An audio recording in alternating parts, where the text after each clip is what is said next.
And then I like to think of Genesis as the foundation of the foundation. And that's where we really begin in our study of the Bible. Of course, sometimes people ask, where should you begin in your study? And that depends on God's sovereign leading, because somebody may be saved and then go into a Bible class where they're studying the book of Romans. Well, that's the place to begin. But all things being equal, Genesis is the place to begin because it's the foundation of the foundations. Then you'll notice it's in two parts. The first part is chapters 1 to 39. 1 to 11, and chapters 1 to 11 are foundational truths in general. See, over 2,000 years covered by these first 11 chapters of the Bible. And the more I study them, the more I see how many truths God has given us in those first 11 chapters of the Bible. Then the last 39 chapters of the Bible, 12 to 50, are in the upper part of the diagram. And it's easy to remember them: Abraham, Isaac, Jacob, and Joseph. Now we call the first 11 chapters foundational truths in general. Then we call these last chapters foundational characters and foundational characteristics. Now on the left-hand side of the diagram, I have Abraham the pioneer. That shows his place in the history of redemption. He's the pioneer. Then on the right side, the foundational characteristic in his life. And that foundational characteristic is faith. Faith isn't just something that's nice to have. You know, some people in the world think, wish we did have faith.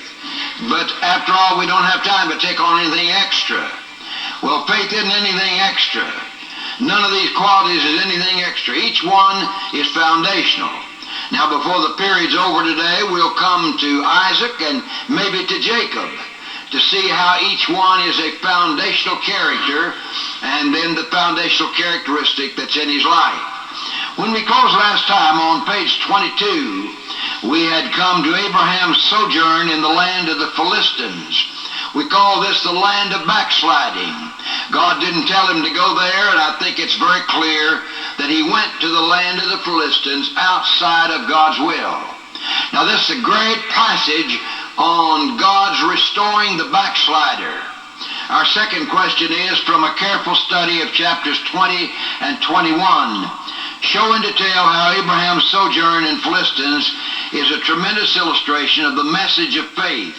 I like to call this the restoration of faith. Where was Abraham when God restored his faith? He was in the land of backsliding. And you see, God deals with the person in the land of backsliding in order to bring him back. Sometimes people will say, now after he comes back from the land of backsliding, then God will restore him. Well, if God waits until then, he never will restore him. I think this is a great illustration of Psalm 23, verse 2. Psalm 23, verse 2, the Lord is my shepherd, and he restoreth my soul. If anybody had asked me what part of the 23rd Psalm has meant the most in my life, I think I'd answer immediately the first verse along with the second verse. The Lord is my shepherd, he restoreth my soul. Now you find three evidences of the fact that Abraham's faith is being restored while he's still in the land of backsliding. The first is the birth of Isaac. Isaac is born. Now you see, for 25 years, Abraham's faith was tested. God said, in Isaac shall thy seed be born, shall thy seed be called. And he was 75 years old when Abraham went into the land of Canaan, and 100 years old when Isaac was born. But now it's in the land of backsliding that this is fulfilled, the birth of Isaac. The second evidence is the sending away of Hagar and Ishmael. Abraham had taken Hagar out of God's will, and Ishmael had been born out of God's will. Now, although he was born out of God's will, God was still in sovereign control of everything, ruling the good and overruling the evil, but he was born out of God's will. So it was certainly the Lord's will to send Ishmael and Hagar away. You see, why is the land of Arabia, the Arabs descended from Abraham and Ishmael, why is the land of Arabia outside Palestine? It's outside Palestine because Abraham sent Hagar and Ishmael away. Had a student in my classes years ago, a young lady, who said that when she read this passage in the Old Testament about sending Hagar and Ishmael away, it seemed to her that Abraham was just a mean old man. He brought Ishmael into the world, and he's a mean old man sending them away. No, he's a mean old man when he took Hagar as his concubine, and when Ishmael was born. But he wasn't a mean old man when he sent them away, because it was out of God's will for them to be there. That's the second evidence of his restoration of faith. And then the third evidence is his testimony to the heathen. When you read chapters 20 and 21, you'll see that when Abraham was still in the land of backsliding, he was a great testimony to the heathen. Now you're going to have that later in Old Testament history, because in Old Testament history you read that God's people went into Babylonian captivity because of their sin.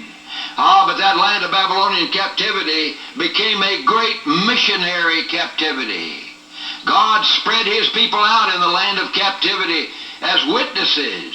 And then you see only a small proportion of them came back to Palestine under Zerubbabel and Ezra and Nehemiah.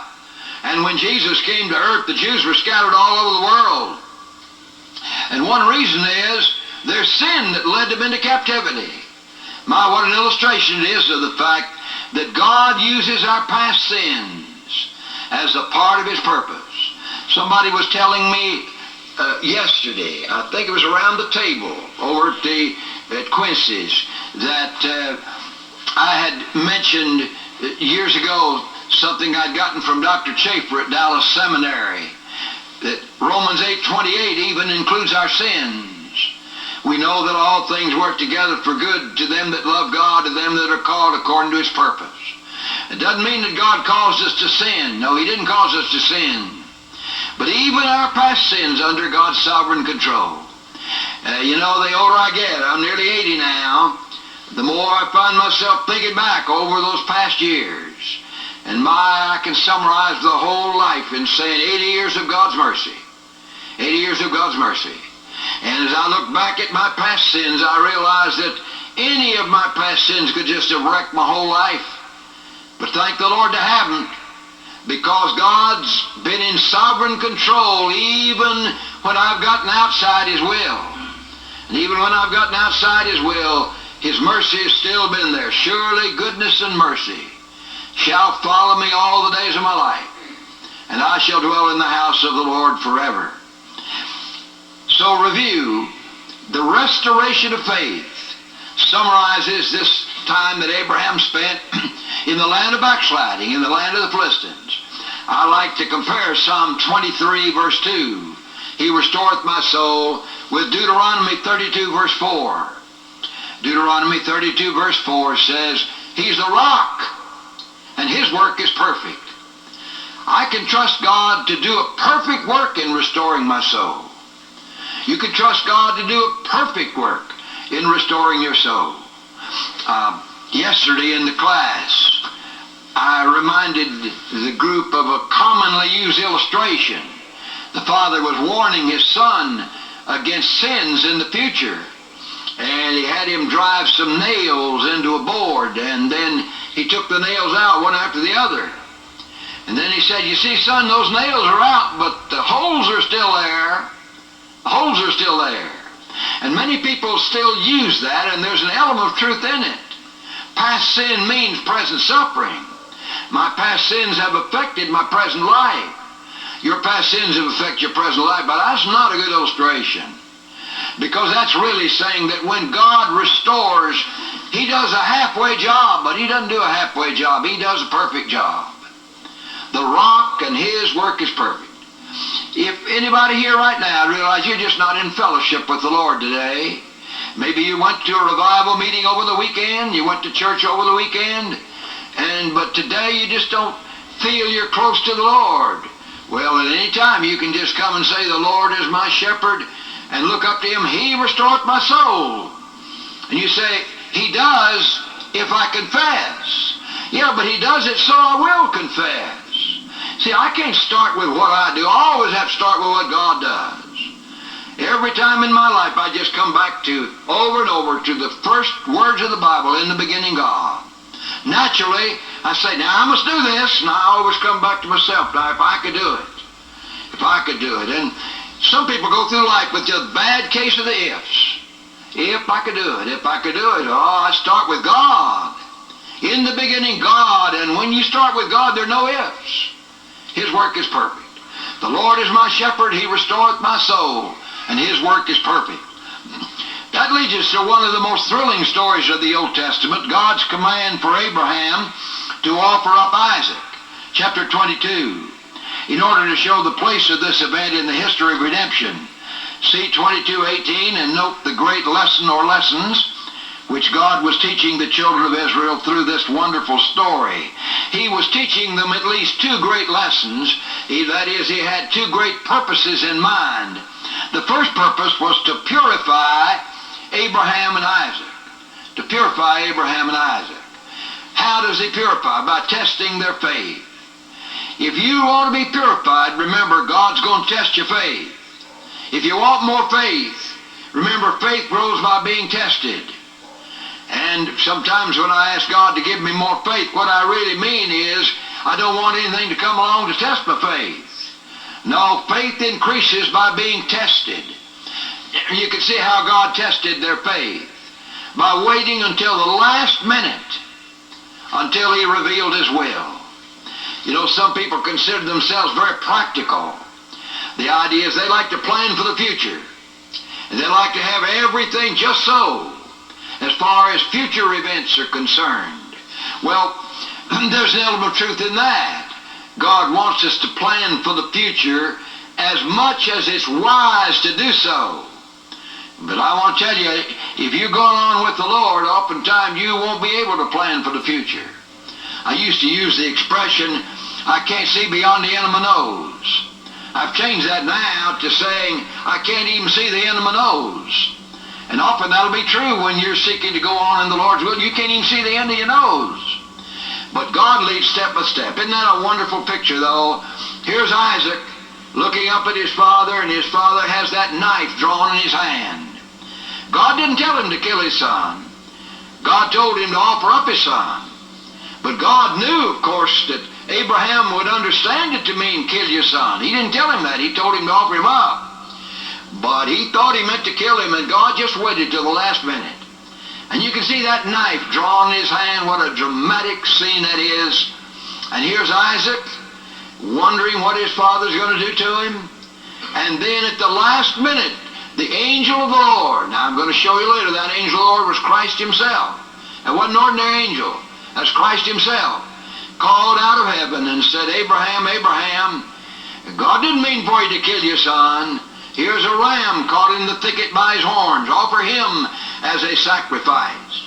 But you see, God waited until the last minute in order to test his faith. Your faith in the Lord is the most precious thing in your life as far as God's concerned, because it includes everything else.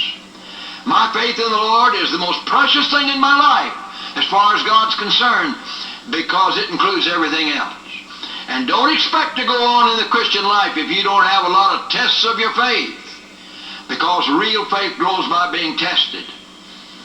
That's the first purpose of this offering up of Isaac, to purify Abraham and Isaac. Then the second purpose is to teach God's people a great lesson. And you see what that great lesson was. That God did not want human sacrifices. God didn't want his people to sacrifice their children to the Lord. You see why this is so important? Because Abraham and Isaac were living in a land where the Canaanites said they proved their love to their gods by killing their children. Their children were their most precious possessions.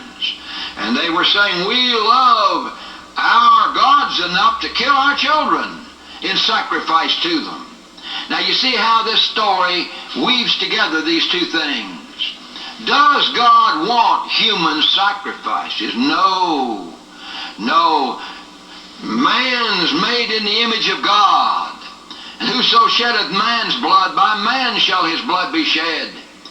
For in the image of God made he man, Genesis 9 verse 6. God doesn't want human sacrifices, but here's what he does want. He wants you to love him enough to be willing to kill your child. See, and that's what you have combined in this story. How did God tell his people in Old Testament times not to offer human sacrifices? One way he told them not to offer human sacrifices was by his definite commands. Don't offer your children as sacrifices. You have those commands especially in the book of Deuteronomy. In the book of Deuteronomy, God gives the commands. But before he gives the commands, he gives us this story of Abraham and Isaac. And you see how effective it is. It's a very vivid story. See, a father would tell that story to his children. And if he has anything like the gift of storytelling, and you know, parents may not have the gift of storytelling to others, but even if they don't have the gift of storytelling to others, they can often use that gift of storytelling for their own children. They love their own children, and they know how their children are thinking about things. And the father would, in a visual way, tell the story of Abraham offering Isaac, and then he would just drive it home. Now, God doesn't want us to offer our children to the Lord. Well, what advantage does this has over the command? Well, the command has an advantage. God just definitely says, don't do it. But before we have it in the Bible, don't do it. You have this vivid story that pulls on the heartstrings. The more I study the Bible, the more I realize the Bible's written to tug at our heartstrings. It does it in lots of ways. And you know, lots of preachers never really get the message across to the people because they don't tug at their heartstrings. It's true that you can tell a lot of sad stories. We call them tearjerkers. You said, well, what kind of a tearjerker is that preacher going to have now? And some preachers seem to go out of their way to cry. I realize that you can abuse that. But oh, I won't tell you, any preacher who's really used of God tugs at your heartstrings. The Bible does. And so, summarize this twofold purpose here, to purify Abraham and Isaac. Faith grows by being tested. And then to teach his people no human sacrifices. We don't know exactly how old Isaac was at this time. Commentators in general think he was at least 16 years old, 18 years old. I think it's very clear he was old enough to resist. And we think, well, Abraham was willing to do it. Yeah, but Isaac didn't resist either. You see, there's faith on both parts. Abraham has faith, and Isaac has faith. From a careful study of chapter 22, show how this thrilling event illustrates the meaning of true faith. See Hebrews 11:17 to 19 in connection with your answer. The reason I had you look up Hebrews 11:17 to 19 is to show that Abraham expected God to raise him from the dead. See, God had said, in Isaac shall thy seed be called. And he expected he's going to kill him. He thought that's what God meant. But he expected that God was going to raise him from the dead. I like to call this, in a twofold sense, sacrificing faith and resurrection faith. Sacrificing faith and resurrection faith. Sacrificing faith, it's the obedience of faith. He was just willing to sacrifice to the Lord the most precious thing he had. Now somebody here might say, well, I didn't for me yet because I'm not married, I don't have any children, and I can't learn that lesson until after I'm married. You can learn it right now. Just think for a moment, young people and then girls and boys over here. I'm so happy to have the girls and boys over here. Some of them take notes. I understand they're pretty good notes. What are you, grades? Are they grades 4 to 6? Good. And you say, well, I have to be older before I can learn this. Just think now of one or two of the most precious things you have in your life. Most precious thing you have in your life. Are you willing to give them to the Lord? Now, that doesn't necessarily mean you give them up. See, Abraham didn't give up his son. He gave his son to the Lord, but sometimes when you give something to the Lord, he gives it back to you. And he gives it back to you in a more precious way than you had it before, because you've been willing to give it to him. I remember my friend Paul Beckwith roomed right by me, and I roomed right by him at Dallas Seminary for a year. Paul Beckwith used to be the pianist for Billy Sunday in his big revival campaign. I want to tell you, Paul could really tickle those ivories. He was a marvelous pianist. And one thing he liked to do, I know a fella, Claire Hitz, was with him there at the piano in the living room, the seminary. He'd take a songbook, and just run it right down the keys and keep the whole thing moving in the right way. If I did that, it'd just be banging on the piano. But it wasn't banging on the piano. It was really music. The way he did it. Claire Hitz laughed. Oh, he enjoyed that so much. Paul used to tell me a lot of things from his past life. And one thing was that when he was with Billy Sunday, he never really entered into anything but the music. He wasn't interested in winning souls to the Lord. That was somebody else's business. But then he joined the team of Mel Trotter and Homer Hammontree. And Mel was talking to Ham one day, and he said, I love Paul. He's a dear fella.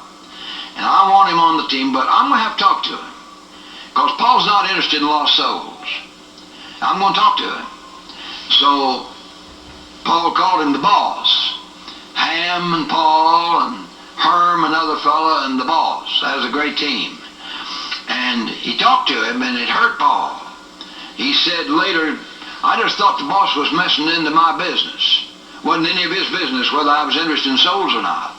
When you said, Paul, I love you, and I want you with me on the team, but I want you interested in lost souls. So Paul took it to the Lord. And it's wonderful when somebody hurts your feelings. Instead of going around and crying on everybody else's shoulder, that's what we naturally do. Somebody hurts your sissy feelings and you cry on somebody else's shoulder. Don't do that. But instead of doing that, he just took it to the Lord. And he said, Lord, the boss is right. I don't love lost souls. Why not?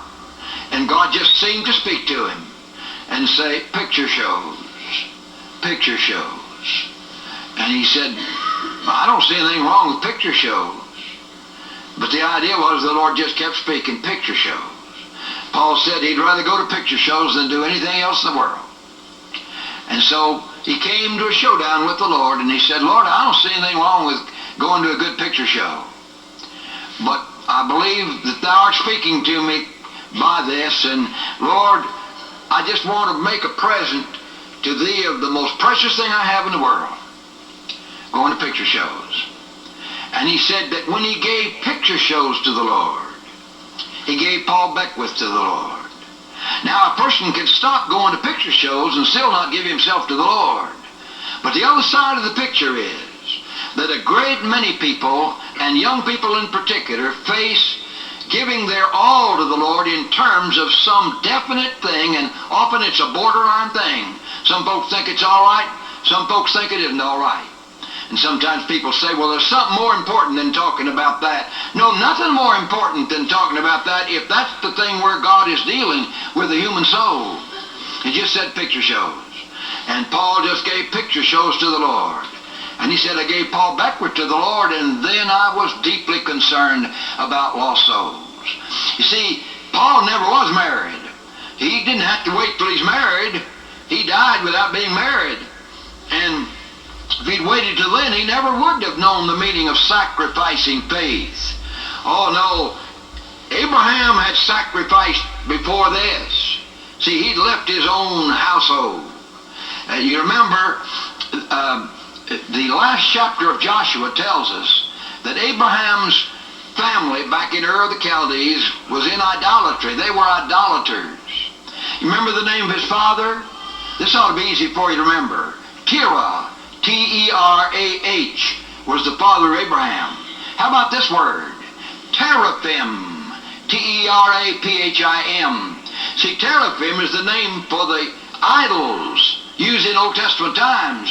And you see, Terah was named for the idols. He had the idols right in his very name, Terah. And yet Abraham sacrificed. Then he came on to Haran, where Terah died, and then on into the land of Canaan. All right, sacrificing faith. I like to relate this to Luke 14:26 in the New Testament. Luke 14:26 is a very puzzling statement. Jesus said that if we follow him, we must hate, notice that, hate father and mother and brothers and sisters and children and our own lives also. We must hate them. Do you young folks hate your parents? You say, well, I'm supposed to love my parents. Yeah, you're supposed to love them. But it's supposed to be a love that comes out of hatred. Now, the word hatred here doesn't mean personal hatred, as though you're mad at somebody and go get even with him. No. No place for that in life, and especially not in the Christian life. But it means that we're to love the Lord so much that our love for the dearest earthly tie is hatred, in contrast to how much we love the Lord. I used to express it like this, that we should love the Lord so much that our love for the dearest earthly tie will seem like hatred. I don't use that anymore. Not seem like hatred, but actually be hatred, in contrast to our love for Him. You take my beloved life companion I love so dearly. And I came to this over and over again. It's supposed that husbands are to hate their wives. Well, I tell you, the more I hated her in the right sense, the more I loved her in the right sense. Nobody can really love others unless he hates them in this sense, that his love for the dearest earthly tie is hatred in contrast to his love for Christ. I emphasize this truth at a young people's conference up at Ben Lippen School near Asheville many years ago. And I didn't know what happened afterwards until a mother told me. I was holding meetings somewhere else, and the mother came up to me and said, my son was there. He was a student at Ben Lippen School. And you mentioned that idea that we're to hate everybody but Christ. And he wrote me a letter. He started off and said, Dear Mom, just want you to know I hate you. Then he went on to explain, now Mom, you know what I don't mean. Now, I don't mean I hate you, but I do hate you. See? Well, one reason I like to tell that story is because of the mother's response. You know, the average mother would say, tell me you hate me, I don't care what you mean by that. The idea, after I've done for you all I've done, and then you just write me and tell me you hate me, that's all? No, her face was just aglow. She knew what he meant, and she accepted it fully. Oh, she was just tickled to death that her son had written and said, Dear Mom, I hate you. Now, not personal hatred. No, he loved his mother now more than he ever loved her. And he'd love her more and more in the future. Did Abraham love Isaac? Yes.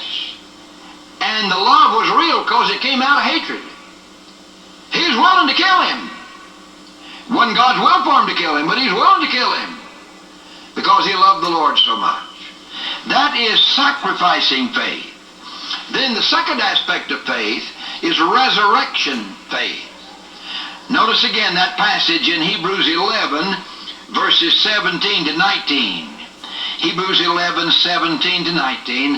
Abraham expected to kill him, but he expected that God was going to raise him from the dead.